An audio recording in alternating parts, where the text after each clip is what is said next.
కీర్తన గ్రంథము 23వ అధ్యాయము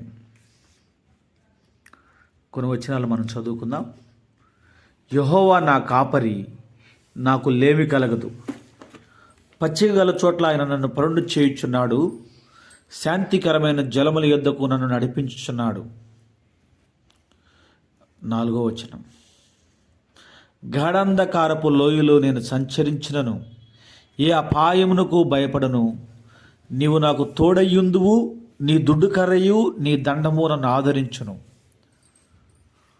నీ దుడ్డు కర్రయు నీ దండము నన్ను ఆదరించును. ఈ కొద్ది మాటలు దేవుడు దీవించునుగాక.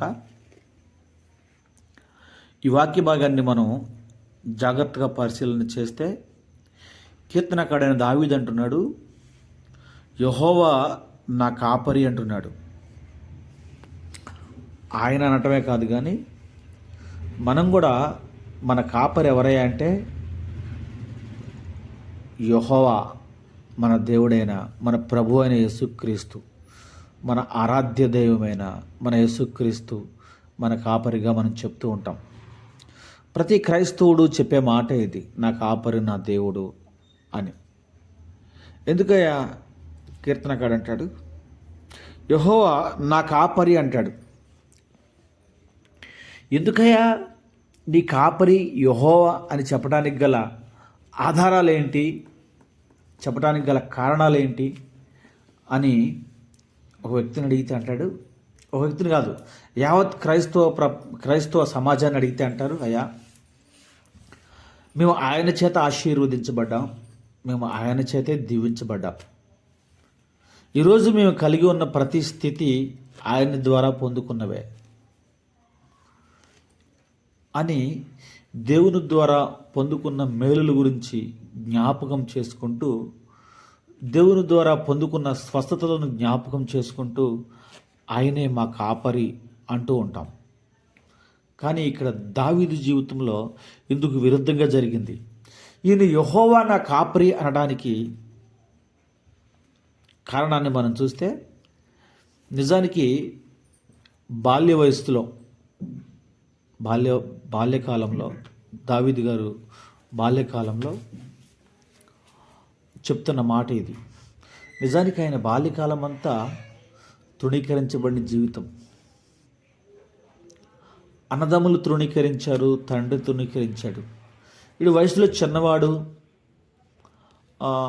పెద్దగా చదువు చందేలు లేవు. ఏదైనా విలువిద్య నేర్పుదామా, యుద్ధ వీరుడుగా వీడిని విలువిద్య నేర్పుదామా అంటే పెద్ద హైటు లేదు, పెద్ద పర్సనాలిటీ లేదు. వీడు ఎందుకు పనికిరాడు అని చెప్పేసి కొన్ని గొర్రెల మందను ఆయనకు అప్పచెప్పి, అరే బాబు నువ్వు ఈ గొర్రెలను కాసుకురా అని చెప్పేసి అతనికి గొర్రెల కాపరిగా అతనికి పెట్టారు దావీదుని బాల్య వయస్సులో. నిజానికి అతను చదువుకోవాల్సిన వయసు, తన స్నేహితులతో సరదాగా ఆడుకుంటూ బాధ్యతలు లేకుండా చదువుకుంటూ తిరగాల్సిన వయసులో అతని మీద ఒక బాధ్యతను పెట్టారు. నిజానికి మనకు కూడా మన జీవితాల్లో కూడా చాలామంది మనం అనుకుంటూ ఉంటాం, తల్లిదండ్రులుగా వాడి హైట్ని బట్టి, వాడి పర్సనాలిటీని బట్టి, వాడి తెలివితేటలను బట్టి, వాడు దేనికి పనికొస్తాడో దేనికి పనికిరాడో మనమే కొంత నిర్ణయిస్తూ ఉంటాం. వీడు దీనికి తప్ప ఎందుకు పనికిరాడండి వీడు అని చెప్పేసి మనమే కొందరిని డిస్కరేజ్ చేసి పక్కన పెడుతూ ఉంటాం, ఇది తప్ప దేనికి పనికిరాడని. అలాగే దావీదు గారిని కూడా సహోదరులు, తండ్రి వీడు గొర్రెలు కాయటానికి తప్ప దేనికి పనికిరాడని చెప్పేసి మందనిచ్చి అడిగి పంపించేశారు. ఏది ఏమైనప్పటికీ దావీదు తన జీవితంలో అలాంటి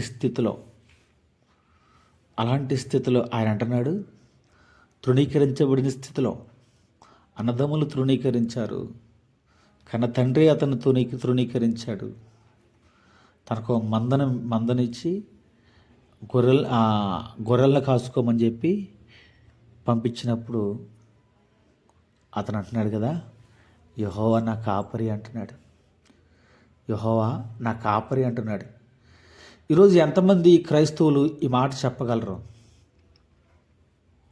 ఎంతమంది ఈ మాట క్రైస్తవులు చెప్పగలరు? యెహోవా నా కాపరి, కష్టాల్లో ఉన్నప్పుడు యెహోవా నా కాపరి అని ఎంతమంది క్రైస్తవులకి ఈరోజు విశ్వాసం కలిగి ఉంటున్నారు? ఏదైనా మనం నేను అంటాను, మనకు నచ్చింది దేవుడు చేశాడు అనుకోండి, ఇది దేవుడు చేశాడు అనుకుంటాం. కానీ మనకు నచ్చింది ఏదైనా జరిగిందనుకోండి, ఇది సాతానుగాడు చేసిన ప్రేరేపణ అనుకుంటాం, అడ్డుపడుతున్నాడు అనుకుంటాం. ఏది ఏమైనప్పటికీ కలిమిలోను లేమిలోను, సంతోషంలోను దుఃఖంలోను, సంతోషంలో ఎవడైనా ఆరాధిస్తాడండి, దేవుడిని ఎవడైనా ఆరాధిస్తాడు. కానీ ఏ స్థితిలో ఉన్నను దేవుడు దేవుడే. అందుకే కింద అంటాడు కదా, నీ దుడ్డు కర్రయు నీ దండము నన్ను ఆదరిస్తుందయ్యా అంటాడు. ప్రతి క్రైస్తవుడి జీవితంలో దుడ్డు కర్ర దండము ఎవరై ఉండాలంటే, మనం ఆరాధించే ఆరాధ్య దైవం ఆయనే ప్రభువుని యేసుక్రీస్తు అయి ఉండాలి. ఎందుకు ఈ మాట చెప్తున్నానంటే, నేను దుడ్డు కర్ర ఏం చేస్తుందండి? కొట్టడానికి ప్రయత్నం చేస్తే, దండం ఏం చేస్తే? ఆదరించడానికి ప్రయత్నం చేస్తే, కాపాడటానికి ప్రయత్నం చేస్తే. ఎందుకు ఈ మాట చెప్తున్నానంటే, గొర్రెలు పంపించేటప్పుడు వాళ్ళ నాన్న కర్ర ఇచ్చా అంటారు దావీదు గారికి. అరే బాబు, ఈ కర్ర తీసుకొని నువ్వు అడవికి తీసుకెళ్ళి గొర్రెలను మేపుతూ ఉండని. ఆ కర్ర తీసుకుని వెళుతున్నప్పుడు, ఆ గొర్రెలు తప్పిపోతున్నప్పుడు, గొర్రెల మాట విన్నప్పుడు తప్పిపోతున్నప్పుడు, ఆ గొర్రెలను సరిచేయడానికి ఆ కర్రను వాడేవాడంట. అదే కర్రని గొర్రెల మీదకి ఏదన్నా కొదమ సింహాలు వచ్చినా, చిరుత పుల్లు వచ్చినా, తోడేళ్ళు వచ్చినా, తన గొర్రెలను కాపాడుకోవడానికి వాటి మీద వాడేవాడంట. ఈ కర్రని దండముగా వాడేవాడంట. అందుకే అంటాడు దావీదు గారు, అంటాడు, అయ్యా నువ్వు ఆనాడు నా కుటుంబం నుంచి నన్ను వేరుపరిచింది నువ్వే, ఈనాడు నేను కలిగి ఉన్న స్థితికి కారణము నువ్వే. రేపు జరగబోయే స్థితి ఏంటో నాకు తెలియదు, కానీ ఏ స్థితి అయినను, ఎలాంటి పరిస్థితి అయినను దానికి కారణము నువ్వే. ఎందుకంటే నా దుడ్డు కర్రయు దండమును నీవే, అవి నన్ను ఆదరించును. నేను కష్టాల్లో ఉన్నా దానికి నువ్వే కారణం, నేను శ్రమల్లో ఉన్నా దానికి నువ్వే. ఎందుకు ఈ మాట ప్రతి క్రైస్తవుడు చెప్పాలంటే, ఇప్పుడు ఒక పిల్లవాడు రోడ్డు మీద వెళ్తున్నాడండి, ఎవడో బయట వచ్చి కొడితే వాడికి దెబ్బ తగులుద్దడికి. వాడి పిల్లడు కాదు కాబట్టి ఎవడో వచ్చి కొడితే ఎక్కడ తగులుద్దో వాడికి తెలియదు. అదే మన పిల్లడు అనుకోండి, మనం కొట్టేటప్పుడు, వాడికి భయం చెప్పేటప్పుడు, వాడిని సక్రమైన మార్గంలో పెట్టేటప్పుడు ఎలా కొడతాం?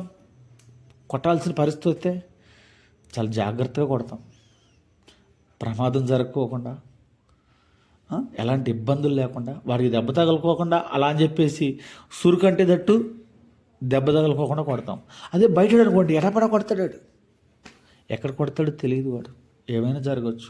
నేను అందుకే అంటున్నాడు, అయ్యా నా మీద నేను ఒకవేళ తప్పు చేస్తాననుకో, నన్ను దండించడానికి దుడ్డు కర్రవాడు అది నీ చెయ్యి ఉండాలి. ఒకవేళ ఎవడన్నా నా మీద ప్రమాదకరమైన పరిస్థితి పొంచినప్పుడు, నేను అపాయకరమైన పరిస్థితుల్లో నేను వెళ్తున్నప్పుడు, ఎవడన్నా నా మీద వచ్చినప్పుడు, నీవు నాకు దండముగా ఉండాలి, వారి బారి నుంచి రక్షించగలిగేది నువ్వే అని ఆ రెండు పరిస్థితులను దేవుని చేతిలో పెట్టాడంట. అందుకే ఆయన అంటాడు కదా, యెహోవా నా కాపరి. నేను ఎందుకు ఈ మాట చెప్తానంటే, ప్రతి క్రైస్తవుడికి భవిష్యత్తును చూస్తూ ఉంటాడు, ముందున్న భవిష్యత్తును చూసుకుంటూ ఉంటాడు. ఆశీర్వాదాలు, ప్రతి మనిషి ఆశీర్వదించబడాలని, ప్రతి మనిషి హెచ్చించబడాలని, సమాజంలో కావచ్చు, సంఘంలో కావచ్చు, అందరికంటే ఉన్నతమైన స్థితిలో నిలవబడాలని ప్రతి మనిషి ఆశిస్తాడు. అందులో ఎలాంటి ఎలాంటి సందేహం లేదు. కానీ దేవుడు అంటాడు, అరే బాబు, నీకంటే ఎక్కువగా నేను ఆశిస్తా. ముందు నువ్వు అనుకున్న స్థితికి చేరాలి అంటే ముందు నిన్ను సరిచేయవలసిన సంగతులు ఒకటి ఉన్నాయి. నిన్ను సరిచేస్తే తప్ప నువ్వు అనుకున్న స్థితికి నువ్వు వెళ్ళలేవు అని చెప్పేసి మొదట దేవుడు ఏం చేస్తాడంట, దుడ్డుకర్ర వాడతాడంట. దుడ్డుకర్ర వాడటం అంటే ఏంటి తెలుసా? కొన్ని శ్రమలు ఉంటాయి, కొన్ని ఇబ్బందులు ఉంటాయి, కొన్ని మనం వెళుతున్న త్రోవలో ముళ్ళు త్రోవలు ఉంటాయి. ఎందుకు ఈ త్రోవను దేవుడు ఏర్పాటు చేశాడంటే,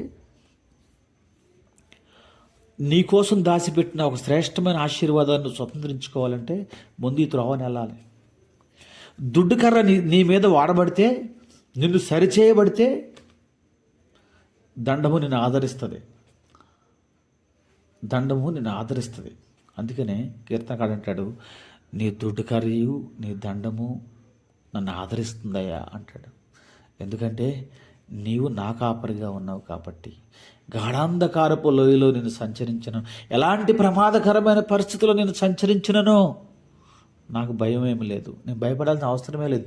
ఎందుకంటే నువ్వు నాకు తోడుగా ఉన్నావు కదా, నీవు నాకు కాపరిగా ఉన్నావు కదా అంటాడు. అందుకనే అంటాడు, ఆయన ఏమంటాడు తెలుసా? ప్రతి క్రైస్తవుడు, అందుకే మనం ఏమనుకుంటామంటే శిక్షించేవాడేమో సాతాను, రక్షించేవాడు దేవుడు అనుకుంటాం. అసలు క్రైస్తవ జీవితాల్లో సాతాను పేరు ఉచ్చరించడానికి లేదు. ఎందుకంటే చాలామంది ఈరోజు మనం చూస్తూ ఉన్నాం, సాతాను అలా అలా అని వింటున్నాం మనం. కానీ ఒకటి మనం గుర్తుపెట్టుకోవాలి, యోబు జీవితంలో కూడా ఒకటి జరిగింది. సమస్తము పోయినప్పుడు యోబు గారు ఏమన్నాడు? యెహోవా ఇచ్చెను, యెహోవా తీసుకొని అన్నాడు.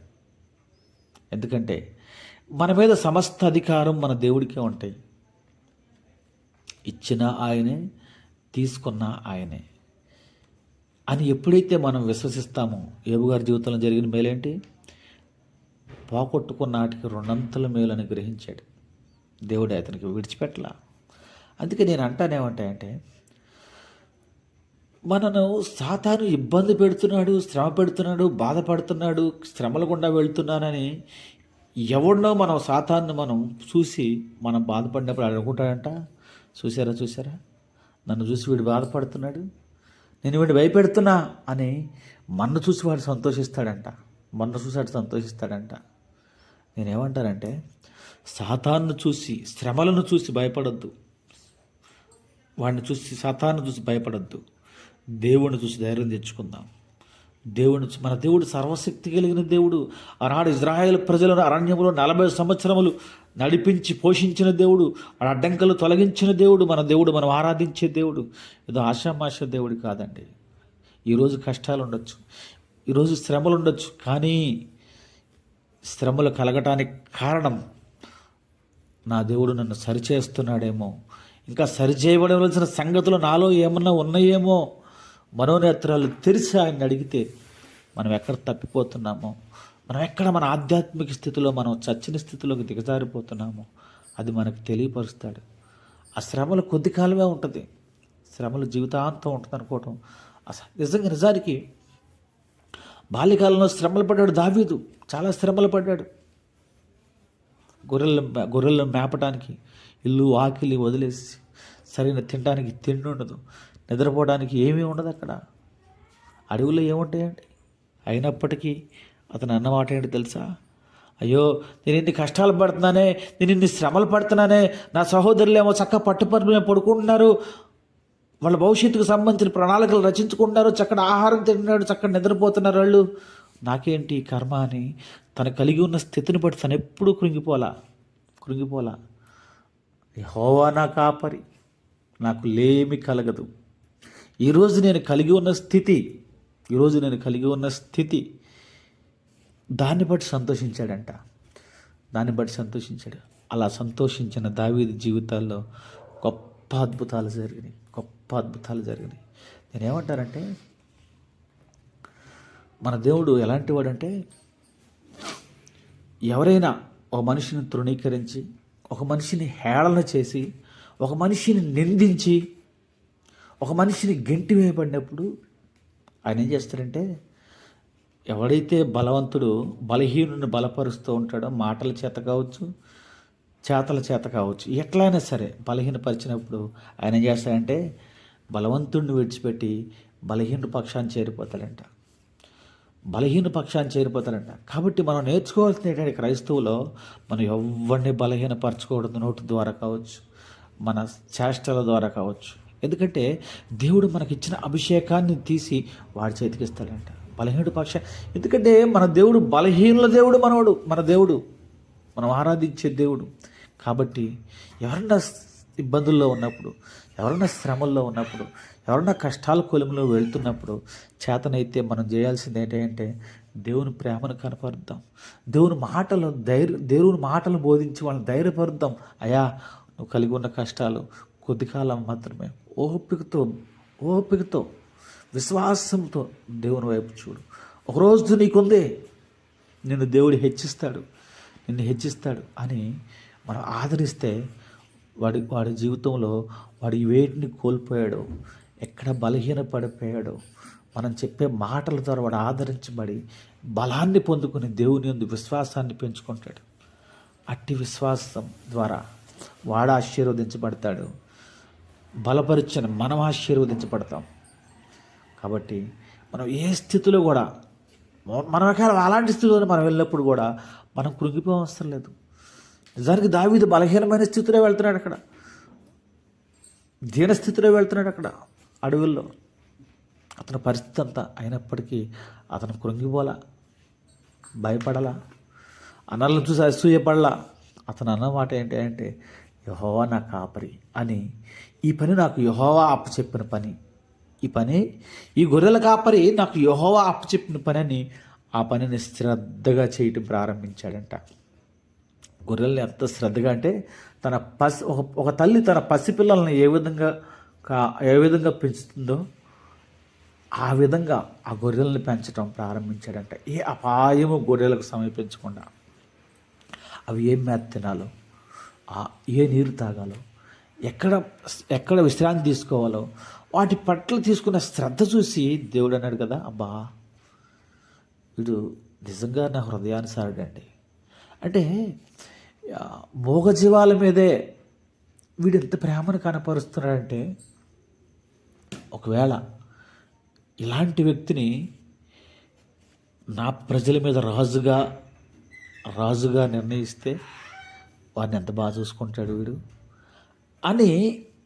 అనే ఆలోచన దేవుని కలగజేయడానికి గల కారణం ఏంటి అంటే, నేను అంటాను, ఆ దావీదు తన గొర్రెల మీద చూపించిన ప్రేమ అని నేనంట. ఎప్పుడైనా సరే మనం ఏ పని చేస్తున్నాం, చిన్న పన పెద్ద పన, ఏం చేస్తున్నాం అనేది కాదు. అక్కడ మనం అనుకుంటూ ఉంటాం, మనమే రాసుకుంటూ ఉంటాం మన కథలు. కానీ మన కథను, మన తలరాతను మార్చడానికి ఒకడున్నాడు. ఆయనే మన ప్రభువైన యేసుక్రీస్తు. మన తలరాతను మనం రాసుకోవద్దండి, ఆయన రాస్తాడు. మనకు అప్పచెప్పిన పనిని నమ్మకంగా చేస్తే ఎస్, నాకు ఈ పని నా దేవుడు అప్పచెప్పాడు అని నువ్వు నమ్మకంగా చేయగలిగితే, ఆ పనిలో నిన్ను ఆశీర్వదించడానికి, ఆ పనిలో నిన్ను హెచ్చించడానికి, ఆ పనిలో తోకగా ఉన్న నిన్ను తలగా మార్చడానికి మన దేవుడు సర్వశక్తి కలిగిన దేవుడు. అలాంటి దేవుడిని మనం కలిగి ఉన్నాం. కాబట్టి దావీదు ఆ రోజు ఏ స్థితిలో ఉండి యెహోవా నా కాపరి అంటున్నాడు మనం తెలుసుకున్నాం. కాబట్టి మనం ఏ స్థితిలో ఉన్నామో మనకు తెలియదు. ఒకవేళ సంపన్న స్థితిలో ఉంటే ఓకే, యెహోవా నా కాపరి. ఒకవేళ కష్టాల కొలిమిలో గుండా వెళ్తున్నప్పటికీ కూడా యెహోవాయే నా కాపరి అని నువ్వు అనగలిగితే, విశ్వసించగలిగితే, దేవుడు గొర్రెల కాపరిగా ఉన్న దావీదుని రాజును చేసినట్లుగా నువ్వే స్థితిలో ఉన్నావో సర్వశక్తి కలిగిన దేవుడికి తెలుసు. కాబట్టి ఆయన నిన్ను ఉన్న స్థితి నుంచి ఉన్నతమైన స్థితికి నిన్ను లేవనెత్తడానికి మన దేవుడు సర్వశక్తి కలిగిన దేవుడు. అట్టి దేవుడిని కలిగి ఉన్న మనము ధన్యులమని చెప్పుకుంటూ విశ్వసించి ప్రార్థన చేసుకుందాం. మహాపరిశుద్ధుడా, మహాగణుడా,